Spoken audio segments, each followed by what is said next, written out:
Alrighty, folks, let's dive right into it. For module number 11, we're going to be talking about some new data structures today. And by the time you see this, you should have a Lab 10 out, and then Homework 10 will be released shortly after, sometime on Thursday or early Friday, before our Homework 9 is due. So let's go ahead and dive into it. So last time we talked about recursion and got a little bit of a review there, just this idea of what was going on for how to structure problems recursively, why we often look at recursive problems in computer science, and the structure of a recursive problem having the base case and then some computation that does the work. And then when we make the recursive function call, our problem size is getting smaller. Okay, so that was a fundamental idea. Recursion will come in handy for some of the future problems that we're going to solve and just understanding it. But as well, it's also useful, again, to understand that recursive solutions can often be smaller, a little bit more elegant, and easier to formally prove if we need to do that. And as well, we want to understand the idea of a stack and what's going on the system side of things. Okay, and then the fundamental question that we were trying to also figure out was, how do we beat an n-squared algorithm for sorting? So previously, that's the types we had looked at: bubble sort, selection sort, insertion sort. But there actually are faster algorithms with different strategies. So we learned this divide and conquer strategy with merge sort, where you get an n log n sort. And then another sort of family of algorithms called randomized algorithms, where quicksort, at least in the average case, can get n log n squared. It still has that one sort of off case where if you pick a lot of bad pivots, you could get n squared. In practice, you will, on the average case, we can say get n log n squared. So most of the time, we'll do pretty well with quicksort practice. Okay, so we'll have some time during the live session to talk a little bit about the homework to clear up any questions. And today I want to go ahead and just dive into what we're going to be learning. We're going to be learning about trees, a specific type of tree, binary search tree, some tree traversals, heaps, and priority queues. So some new data structures that are quite commonly used we'll get exposed to today. Okay, so a quick review though, as we jump in before we learn some new stuff. Arrays and linked lists are the two data structures that we've been talking about most frequently in this class. And we've looked at arrays before, and they have this sort of inherent trade-off. So if I asked you if we need to occasionally insert or expand our data by one element, well, how much time does that cost me? Go ahead and give yourself a chance to pause the video before we proceed. And if you've paused and taken a moment to think about that, well, the cost is O of n, because we have to copy all the elements from our old array into our new array. And that can be quite costly depending on how big the elements are that we are copying over from our old array into our new array. We have to do this allocation, move everything one at a time, delete our old array, and so on. So that's a pretty big expense, especially if we're just adding one single item at the end of the array. So it appears that's going to be costly. So what is the data structure that we like using if we only want to add perhaps one node at a time? Go ahead and pause the video and take a moment to think about that. And if you answered the linked list or doubly linked list, you are correct and have completed those homeworks. So those are the answers here. So for linked lists or a doubly linked list, each of those linked data structures allows us to add nodes on one at a time, either at the start, the end, or you could even insert into a position if you knew exactly the location you wanted. But typically you can add the front or the back in O of one time, constant time. So that's the operation that we're going to be concerned with here. Versus the array again, which if you have to add at the very end, it costs O of n. Okay, so a doubly linked list allowed us to traverse both forwards and backwards. So that was the difference there. So again, just as a reminder, how would you convert a singly linked list like this to a doubly linked list?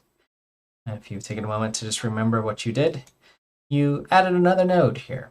Okay, so you added that previous pointer to traverse in either direction from any of these middle nodes back towards the head, if you want to do the previous, or traverse sort of in order this way along the next pointers here to traverse to the next node. So we that gave us a little bit of power, and this was a new idea that we could add pointers to our data structures to increase the flexibility of that data structure and just how we can sort of move through it or traverse through it. Right? So if we have an iterator that happened to pause in the middle of this data structure, we could come back to where we left off or perhaps go back a step if we needed to. So that was the power of the doubly linked list there. So a question for the audience, however, is how much does it cost us to search through a linked list? Regardless if it's a singly or doubly linked list, jog your memories for a moment. And what was the answer? Well, O of n, right? We have to traverse or iterate through the whole linked data structure one node at a time. And that's really the key here, that we have to hop one node at a time, and we have to follow those pointers, because remember that the memory is not contiguous. So we have to hop back and forth one at a time in any direction when we are traversing through them. Okay, so we're a little bit stuck in a sense with these current tools or these linked data structures, because it would be nice if we could have a data structure that could expand and something that we could search efficiently as well. So an array is great for searching, because we know when it's sorted, we can do a binary search and do log of n search. But when we have to expand or insert an element, it's going to cost us O of n every time that we need to do that, if we're just sort of occasionally doing one item every now and again. And a linked list is great to expand. It's O of 1, but it's not efficient to search, right? We have to traverse through every node one at a time. So our goal is, we need some data structure where we can eventually search easily and expand.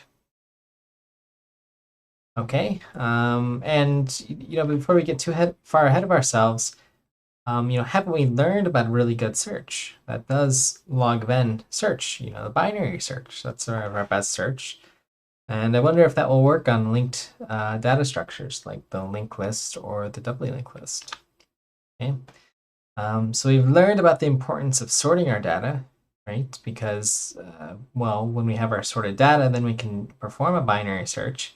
And that guarantees us a log of n search if our data is sorted, right? So if you use something like a merge sort on an array, then you can do a binary search on it. We've shown that a few times. So let's see if we can use this binary search on a linked data structure to sort of solve our problem. So my question is, what if we have a linked list? And my question to you folks is, does sorting performance change in a linked list? So if we pick any of one of our sorting algorithms and we try to sort them, what do you think?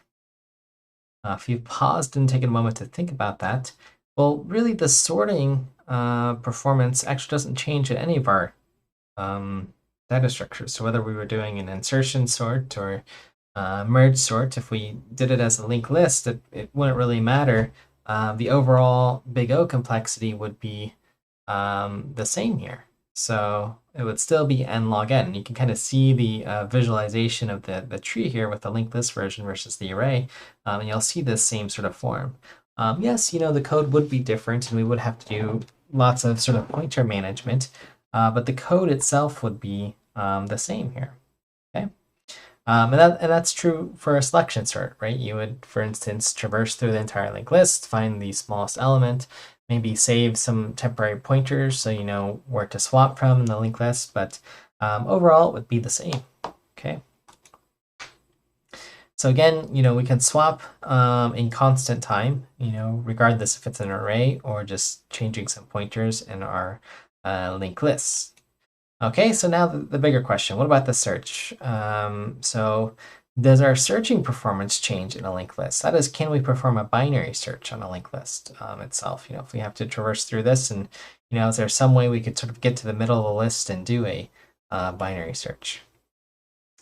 So unfortunately, we cannot just jump in a linked list like we can in an array. So we can't just jump to the middle. We have to traverse one item at a time.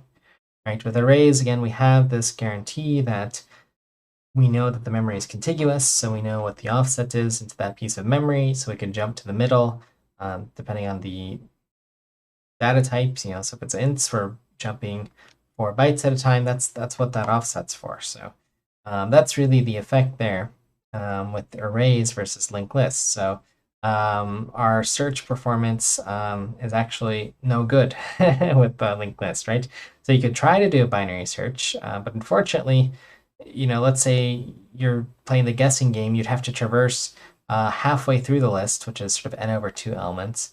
And then, okay, so maybe you've eliminated half the list at that point, but then you'd still need to move, potentially to the middle again, which is going through, a quarter of the list at that point.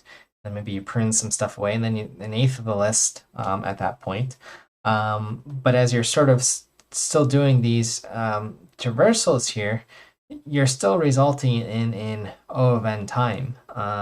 And the reason for that is, again, you're not able to jump to the middle and prune away half the elements, but you actually have to step one at a time through half of those elements. So the actual, if we sort of did the recurrence or just the summation, pick a number here like 16, if that's n, you would do sort of 8 steps first, sort of stepping 8 times to get to the middle.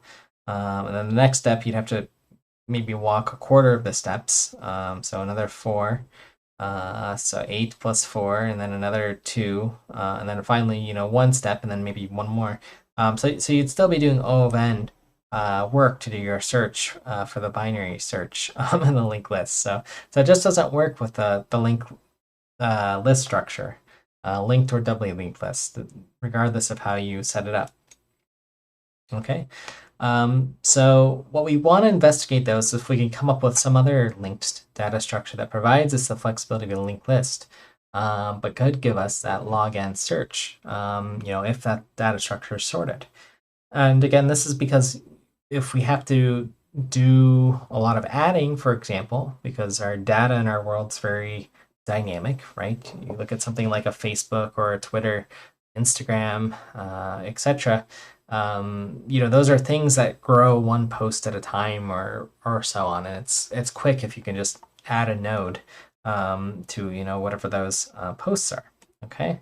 Or your Twitter feeds, adding one node at a time. It's not copying everything to a new array and then allocating, because that's hard to predict for one. So they are using some sort of linked data structure in that case. Okay, so it's time for a new data structure that can support faster searching in our linked structures. Okay. And our answer to that is something called a tree. There's a little story. This is actually a photo that I took out in Tanzania. A baobab tree, the best example of a tree I can think of in real life. And where you see this indentation here is where the elephants go to get a good back scratch, and they sort of put these indentations in the tree. So it's kind of funny that happens. But these are very massive trees, and you can see the branches coming out in to other branches. Sort of super cool picture here. So great example of a tree, but maybe when you think of tree, that's what I think of, but you might think of family tree or something of that nature. And we're going to talk about a specific tree known as a binary tree.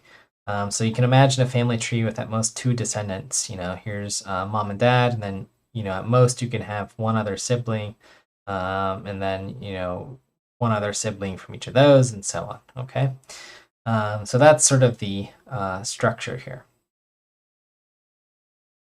Okay, so a tree, again, what is it? It's just sort of a general tree. It's a type of linked list. So we're going to have these sort of nodes that are connected by edges, but it's a special type. It's organized like a biological family tree, turned upside down. So the root is the top of the tree.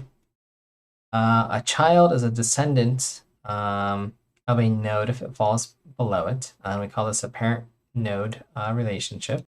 Just add this little note that they're connected by edges. That's what the lines are between each of these nodes. Sometimes you'll hear them called vertices, so, or a vertex and an edge, if we're thinking more about geometry, but node and edge. And then the bottommost nodes with no descendants are called leaves. Okay, so they don't have any other child nodes. Okay, so some other properties about trees to keep in mind is that trees don't have any cycles, so you don't see any edges going back up to the parents. There's no sort of way, if you could imagine these edges as highways that you could sort of drive back to a node that's above you. You can only sort of go down in a descending fashion, okay? So we'll talk about, the analogy you can sort of think about is, again, think about a family tree. You can't go and up in the family tree, you go downwards. But this will become sort of an important fact to keep in mind, because we're going to talk about graphs in a little bit and how we can connect these edges later and how that's a useful sort of structure. So one way to think of a tree, it says acyclic graph. So acyclic means without. So anytime you have an A in front of an English word, that usually means without. And then cyclic means cycles. So without cycles, so no edges connecting back to the nodes. Okay, now I'm noticing two cool things about a tree at this point. It's a linked data structure, as we've seen. So that means it's probably easy to just add nodes and sort of link them together. The second is it looks like it has this sort of partitioning property. So if I just sort of cut down through the half the tree, if you imagine this is a string or something, and I just cut it here, I would have a smaller part of that tree, just a subtree that I could work with. And perhaps that can be one way to sort of prune our search space so that we only have to look through a few items at a time, okay? So let's look at this type of tree. This one happens to be special as well. This tree happens to be, because you have at most two descendants on either side, what's called a binary tree. That means if I'm sort of at the root here, I can only travel one of two directions. So we say that's binary. So there's one choice here or another choice here. 0 or 1 path, I guess. True case or false case. Traveling along these edges here. Okay, so each parent in a binary tree has at most two child nodes here. Okay, then we're going to change this tree a little bit, and if we look carefully at the tree, we'll see that there's an interesting observation here. So this node 4, that 2 is less than 4 on the left side, and then here from my root or my parent, that 4 is less than 6 here. So it's on my right side is greater. Okay, so it looks like this pattern also follows. Everything that's on the right is actually greater than anything that falls on the left if you traverse it down in that way. So this allows us to sort of organize our tree, if we can organize it in some way, that we can sort of pick left or pick right and sort of prune our answers. So if I, for instance, let's do as a little exercise, want to search this tree, well, let's go ahead and do a binary search here. So I'm going to go ahead and open up the drawing pad here in a second. And we'll just copy this tree really quickly. And this is a great exercise for us to do. Just do a little traversal here. So let me recreate this tree for just a moment.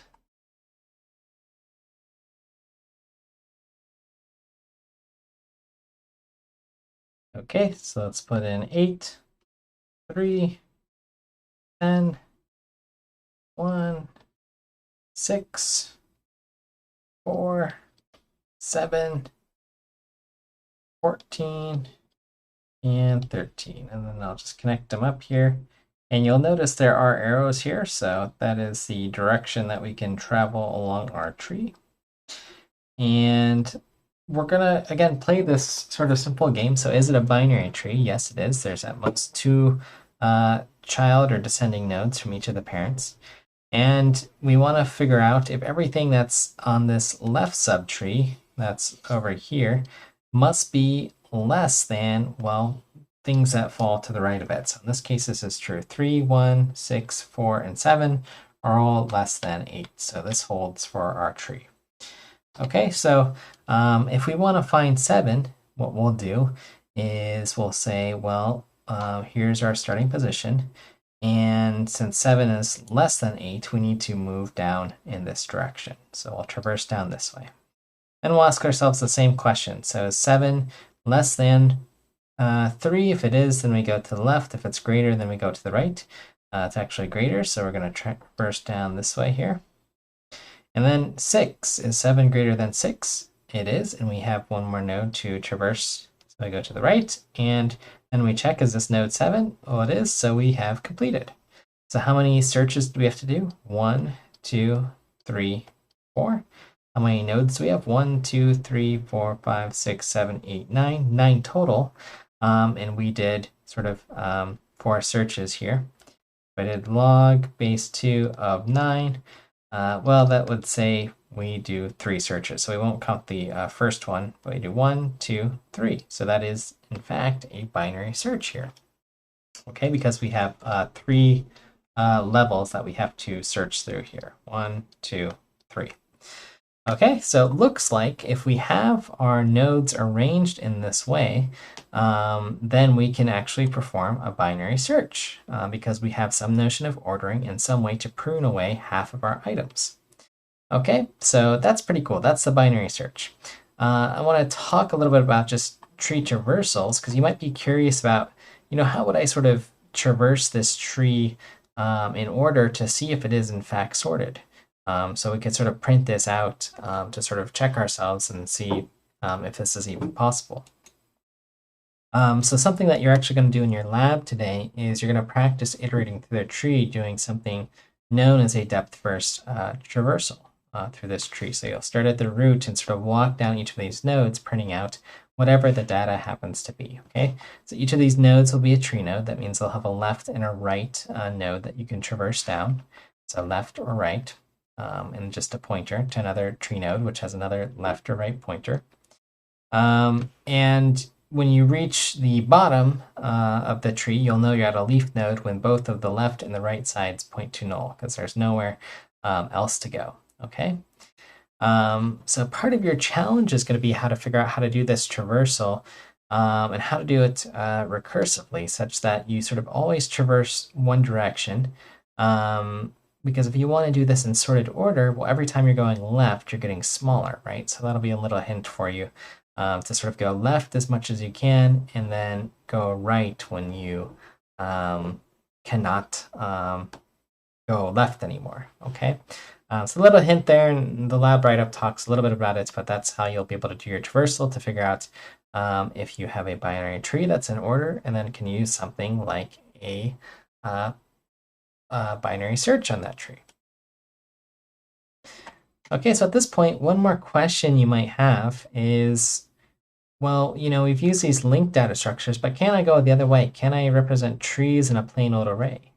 And that's something for us to think about as we move forward here.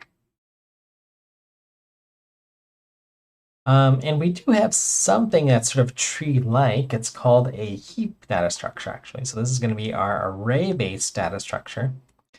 So it's tree-like. And a heap, well, it's actually I shouldn't say it's tree-like, it actually is a binary tree. Okay, and we've already learned how to work with binary search trees, or at least previously we've taken a look at them.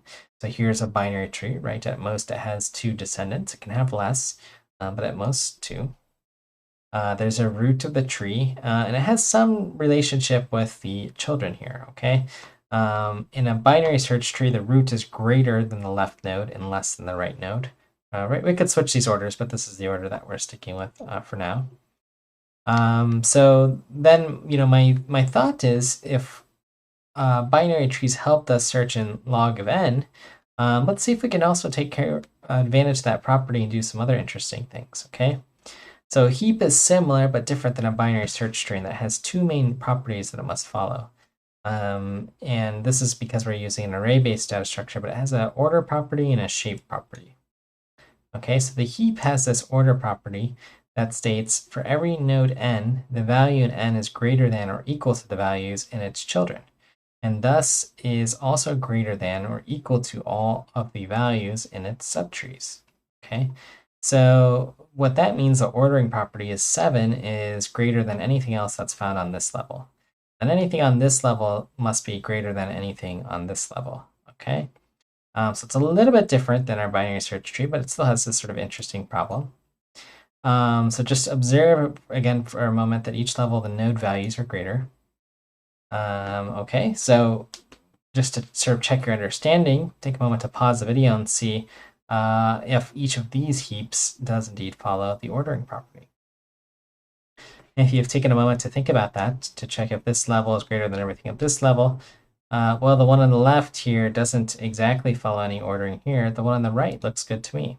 So again, everything that's a level above the other level must follow that order property. We'll see why in a moment here. Okay, the other property that heaps must follow is the shape property. Okay, and there's sort of 3 rules here. The shape property is the following.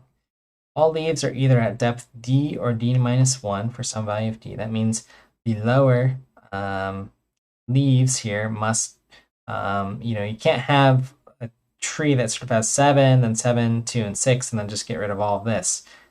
These leaves must be at a depth of either the very last level or the last level minus 1. Okay. Second, all the leaves at depth d minus 1 are to the right of the leaves of depth d here. So they have to sort of fill in. Again, we'll see why that's important when we see the array data structure. And then property 3 is there's at most one node with just one child. That child is the left child of its parent, and it is the rightmost leaf at depth d. Okay, so let's take a look at these. So this satisfies all of the shape properties. So again, here are just some examples. All of the leaves at either depth d or d minus 1. Well, this doesn't work. Here's our lowest node. So here's depth d. Here's d minus 1. This is okay. But this one's not okay because this is d minus 2 here. For this one, all of the leaves at depth d minus 1 are to the right of the leaves at d. No, this doesn't work either because this is at d minus 1, so it needs to be on the right side here for this to be satisfied. And then for this one, it says there's at most one node with just one child. So we've got 2 nodes with one child, so that doesn't work. And then that one child, if we do have it, has to specifically be the left child of its parent. Well, this one's the right child, so this automatically breaks that property there. Okay, so let's check your knowledge here on heaps and their shapes. So take a moment to pause the video and think about this. And if you've paused the video and taken a moment to think about it, well, the one on the right, again, violates property 3 of our shape property here, because we have that child here. It should be on the left side. And this one's okay, so this is still a binary tree. Okay, so let me pause for a moment and talk about where we're going with this data structure, which is something called a priority queue. Okay, so it's going to utilize the heap data. Okay, so we've looked at queues before, but what's a priority queue? Well, it's this idea that you just have a bunch of data in this box or this bag or something, and then the most important thing every time you reach into this bag automatically pops out at the top. That would be the sort of idea. If you could sort of summon, the most important item that you need at any given time, your car keys, your wallet, some valuable, some picture or whatever. That would be really great if you had that power. But this is the power you get with this priority queue data structure. So again, we've seen a queue structure, but a priority queue adds some more information to it. Okay, so you could think of this sort of like when you're shipping packages. Normally, it would be fair that the first person who mails out their package would be the first person to have it delivered. But you can pay more and get your packages on sort of first class mail or have a higher priority to be sent, and they get sort of bumped up the queue. Okay, or if you have some celebrity trying to get in a nightclub, they have higher priority above everybody else, so they could get bumped up there. So again, the queue, though, is implying that there's some sort of order. And again, we've learned a little bit about this. Okay, so there's sort of a naive implementation of this where you could have certain sort of linked list, and every item would have this priority. But then you'd sort of look through the linked list every time, and it'd take O of n time to sort of extract the highest item. Well, that seems expensive, right? Anytime we have to traverse the entire data structure, especially when we've just learned about trees and some of these things, we must be able to do better. So this is where we can combine what we've learned with heaps that have these certain properties with a priority queue. Okay, so to the right here is an example tree, and here's the actual array representation of that tree. So you can see how the first index maps to the first item here. Okay, and then the left child is the next position, and the right child follows. Okay, and then for any given node k, so if I just pick this node 5 here, the left child's located at k times 2, whatever its index is, so 2. So if I multiply that by 2, So that give me the fourth index. So 2 will be the leftmost, which is true here. And then if I go here at 2 again and I multiply by 2 and add 1, so 2 plus 1, the right child is here. And that's really a cool property here. So you can see how that sort of maps here on this visualization. But this is how you get a tree-like structure out of a heap here. Okay, it just follows this property. And this is why we have to sort of fill in everything in order. And we can't have children to the right side because then there would be empty gaps in our array and we couldn't use this sort of formula to build our heap. Okay. Okay, so let's take a moment to talk about some of the heap operations, insert and remove. So for inserting into the heap, we have to make sure that while we're changing this structure, so we need to maintain the heap property, that is the order and the shapes, all these properties that we talked about. So anytime that we're adding into the heap, we're actually just going to insert at the end of our heap, okay, or our tree, so still a binary tree, and either start a new level if there isn't room, otherwise we'll go to the sort of next rightmost position. So in this case, it's here. And then we propagate the new node up. So we'll just swap it up as we move up until we maintain our order property. Okay, that's how we maintain our order and our shape property. Okay, that way, we have to have less items on the top, right? Our priority goes to the top, whatever this is. So this value, if it's a 1, things with the lowest number have the highest priority here. Think of this as like first class in an airplane. Okay, so here's a valid heap. If we want to insert, we insert node 34 here at the right. Then we need to do the swap with its parent here. And then we still need to do the swap because it's bigger. And then we're going to need to do one more swap here. Okay, to bring it, or actually, sorry, 34 is less than 35, so this is complete here. Okay, so quick question to the audience. What's the complexity of inserting into this heap? Okay, so if you've taken a moment to think about it, then pause the video. Well, at most, we're only going to swap up so that the item moves up log of n, because we're traversing up for the amount of levels in the tree, and this is a binary tree. Okay, if we want to remove an element from the heap, how do we do this? Well, again, we always remove from the top because we have our most important item at the top. That's what makes it a priority queue. So we can do this in constant time. Just move it off. And then how we fix this is, well, we just take the last element and we propagate it to the top, or move it to the top. And then we maintain our shape property here. But we don't know if we have our ordering property, so we need to, again, go through this exercise of swapping, okay? So we swapped in the last node here, and then we need to move it down. So it doesn't matter where necessarily, but in this case, swap with the larger of the two children. That means the max value is going to get sort of propagated up, right? So between 26 and 34, so we're going to swap it here. And then we need to repeat this process here again. So 5 and 33 again, and then we continue until our 5 is bigger than both children. Okay. And this maintains the property. So now we have the order property, so everything is bigger here. So that works. And then the shape is also fine, because we can have an empty node here, that's fine. Then we would have another one here, and then another one here. Then we would start adding to the next level if we needed. Okay, so same question, what's the complexity of removing from a heap? And give you a pause in a moment to think about it. And the answer, similarly, is, well, it's log of n. So we can retrieve our element in O of 1, but we do need to maintain our heap property by swapping the node down in the tree, which does take that extra log of n time. Okay, so question for folks. Do you think this is useful in the sense of, this heap structure? And do you think we can use this removal of items in order to sort? Okay, so, if we're sort of picking mins and max here, can that be useful? So do you see another sort where we picked min and max, like a selection sort, but we're doing log n operations? Well, this brings up something called heap sort. So we've sort of discovered in this way another comparison-based sort. Okay, so the general idea is if we remove a number of items and put in a list, each time we remove, we just rebuild our heap, which takes log of n time. And then how long would a heap sort take? Okay, so removing min and max items over and over again.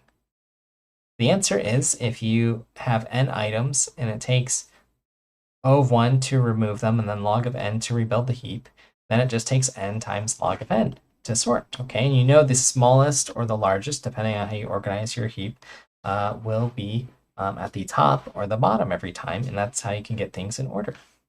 Okay, so we'll have this video to watch in class, and maybe we'll take a look at some examples, but this is how heap sort works here. Okay, so we'll take a little more examples in class here. And we're going to find out this idea of a heap and sort of having this idea of a priority queue structure, right, which is just no other way to say min heap or max heap, is a great way to build some other more powerful graph algorithms, like Dijkstra's algorithm, for instance. Okay. Okay, so here's some helpful visualizations for heap sort if you need. And you know, in this example, here's just another example of sort of removing an item. So you remove from the top, swap in the bottom item, and then you pick the greater of the two to switch with, and then you keep doing that until you rebuild your heap. Okay, so we've added to our algorithm and data structure toolbox here, we've added in heap sort, which is an n log n sort. It's another comparison sort that we have and can add here. Okay. And then for our data structures, we'll have added a binary search tree. We didn't add any proofs here. And nothing else to our math toolbox, just same things we know, use the log rule a few times. Okay, so in this lecture, you know, this has been a faster online recording. We're going to slow down a little bit in the live session, but we've explored binary search trees, heaps, priority queues, and very quickly also discovered heap sort, which can also be used to sort data and information. All right, and then by the time the lecture goes live, you'll have an in-class activity to take and a lab available. So we'll continue from there.